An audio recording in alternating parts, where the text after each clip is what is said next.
The Denver Nuggets, the franchise who went from only winning 33 games in a season 5 years ago to making the Western Conference Finals this year, is a feat some teams only could hope to accomplish. To add to this, the Nuggets' come up hasn't been ordinary by any means either. Their path to greatness hasn't come through the regular route of the free agency. Rather, their dominance has been put together through the last couple of years' drafts, something not many teams have been able to accomplish. The transcendence of Jamal Murray, the dominance of Nikola Jokic, and the unexpected rise of Michael Porter Jr. can all be attributed to the prowess of the scouting and player development department of the Denver Nuggets. Every single little detail in this year's playoffs was encompassed by one of the biggest underdog stories in recent history. They were the first team to overcome not one, but two 3-1 deficits in the same NBA playoff run. The Nuggets did not shy away from adversity and even shut down the reigning Finals MVP and the team widely considered as a favorite to win it all, the LA Clippers. They shut down Kawhi Leonard and Paul George, two of the most prolific two-way players to ever play the game of basketball, and brought upon one of the biggest chokes in NBA history.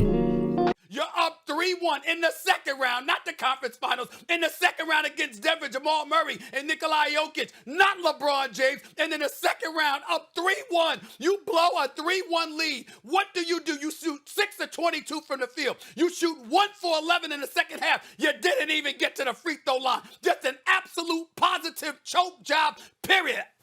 It's just that simple.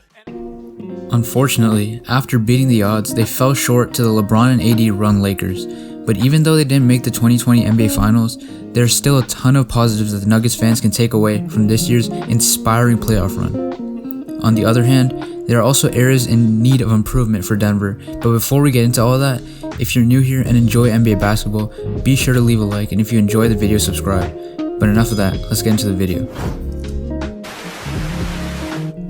The first and one of the biggest positives that came out of this year's playoff run was Jamal Murray's rise to stardom. The point guard out of Kentucky wasn't thought of much in the 2016 draft, and supposed NBA analysts thought he was a one-dimensional scorer and couldn't lead or run an offense. Well, fast forward 4 years, Murray is responsible for 4 40-point games and averaged 26.5 points per game on 50.5% from the field, and an absurd 45.3% from beyond the arc.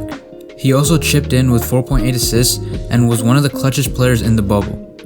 In crunch time, or the last 5 minutes of a game, Jamal Murray averaged an insane 73% from beyond the arc.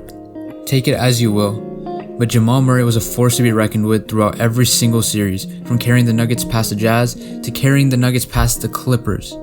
These games weren't flukes either. Murray would do this night in and night out, and due to his consistency, has already solidified himself as a top 10 guard in the league. At only 23, the young guard has accolades such as making the Western Conference Finals or dropping 2 50-point games in the playoffs other superstar guards weren't able to accomplish ever. Jamal Murray might be one of the best young guards the league has to offer, and if he can get rid of his inconsistencies, I see him turning into an all-star caliber guard that can take the reins on offense at any point in the game. Murray wasn't the only pleasant surprise Nuggets fans got to witness either though. Another pleasant surprise Nuggets fans got to witness this year was the rapid blossom of Michael Porter Jr. From not playing last year due to a collection of injuries ranging from his back injury in college to his foot injury, MPJ faced a series of hardships which not only caused him to slide in the NBA draft, but also miss out on the majority of his first year as an NBA player. The following season, the 22-year-old started the season off shaky, but rapidly improved as January approached.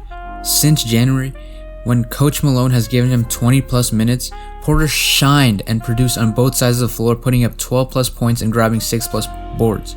During the playoffs, at times he was the X factor that pushed the Nuggets past the Jazz and the Clippers.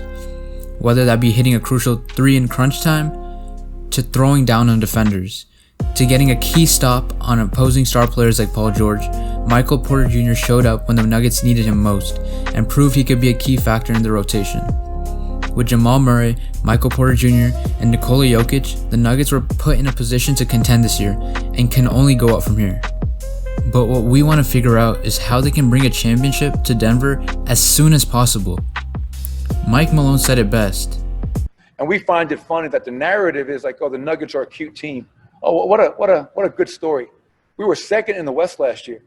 We were one possession away from going to the Western Conference Finals. Most of this year, we were the number 2 seed in the West.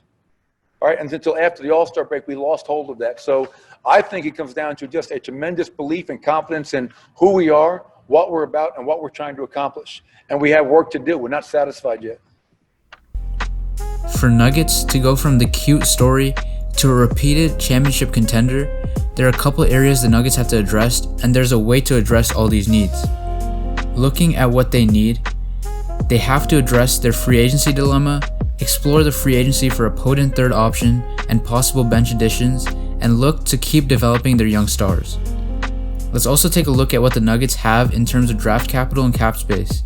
In the upcoming draft, the Nuggets have the 22nd pick from the Houston Rockets. In terms of cap space, they really have none, but they have a mid-level exception or MLE, which will allow them to sign a player for up to $9.3 million, and a biannual exception or BAE, which will allow them to sign a player for more than the minimum salary, but less than a mid-level exception, so about $3.6 million. If Mike Malone and the Nuggets go about the free agency the right way, they can set themselves up to make their first NBA Finals and maybe even win their first NBA championship. First, looking at the free agency problems they have 4 rotation players turning free agents this offseason. These include Torrey Craig, Mason Plumlee, Paul Millsap, and Jeremy Grant when he declines his player option. After all 4 of these players become free agents, the Nuggets will have $27 million in free agency money and should spend it on 2 of the 4 players. The first one being Jeremy Grant. Grant is one of the better 3-and-D wings in the NBA as he shoots the 3-ball at a steady 40% and is lanky and agile, which allows him to guard both the perimeter and the paint well. During the playoffs, Grant excelled on defense and even made shots in the clutch to help the Nuggets win crucial games. Grant getting re-signed should be a no-brainer and should get around $15 to $17 million. The next player the Nuggets should re-sign is Mason Plumlee. When Jokic got in foul trouble, Plumlee was there to fill in and did a good job defensively. As a backup center, Plumlee is very versatile and can fill in when needed. Since Bol Bol doesn't seem polished enough defensively, signing Plumlee would give them a surefire backup center for their season while also allowing Bol Bol to develop more. Both Craig and Millsap for me are just not must-signs as they both offer good value to the team, but the Nuggets can't afford to give them too much money salary-wise. Losing Millsap would hurt them in terms of veteran presence and in the forward department, but that is where exploring the free agency comes in. Through the free agency, the Nuggets need to look for a bona fide third star that can bring a veteran presence and fill in at the forward spots that was lost when they lost Craig and Millsap. There's one player that comes to mind from this year's free agency class that fits this agenda. The 6'10 power forward, Danilo Gallinari, couldn't be more of a perfect fit for the Nuggets considering they only have a mid-level exception to sign a player. Gallo has made it clear, at this point in his career, he's willing to take a pay cut if that means he can compete for a championship. When asked by Sportando in an interview if he thought playing for an NBA title was more important than a big money contract, Gallinari responded, "Yes, at this time, yes, I'm not 20 anymore." To make this happen, the 32-year-old would have to take a significant pay cut, but he could take the whole mid-level exception, which would mean he would make $9.3 million for a 1-year deal. Yes, it might seem like a big drop-off from $23 million to $9.3 million, but with Jokic, Murray, and Gallo, the Nuggets would be right back where they were this year and could achieve even more. Also, what better story than to reunite Gallo with the team he poured his heart and soul out for?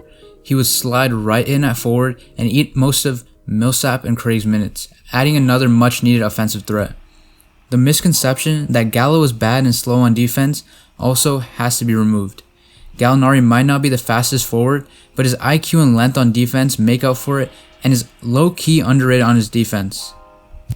With the resigning of Jeremy Grant and Mason Plumlee, a new signing named Gallinari, and the emergence of their younger talent like Porter Jr. and Bol Bol, the Nuggets can successfully put pieces tailored around Jokic and Murray as their kingpins.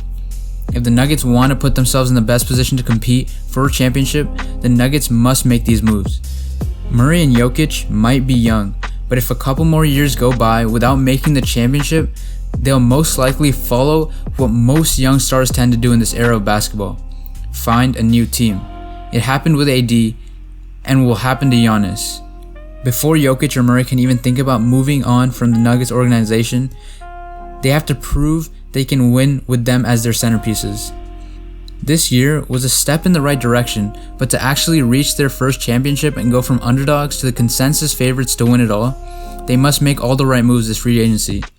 With that being said, I want to thank you if you reached this far in the video. It means the world to me. If you enjoyed, make sure to drop a comment on how you think the Nuggets can make the finals next year. And if you like NBA related content, also make sure to subscribe, as I want to keep creating this type of content, and with your support, I can do that. But until next time.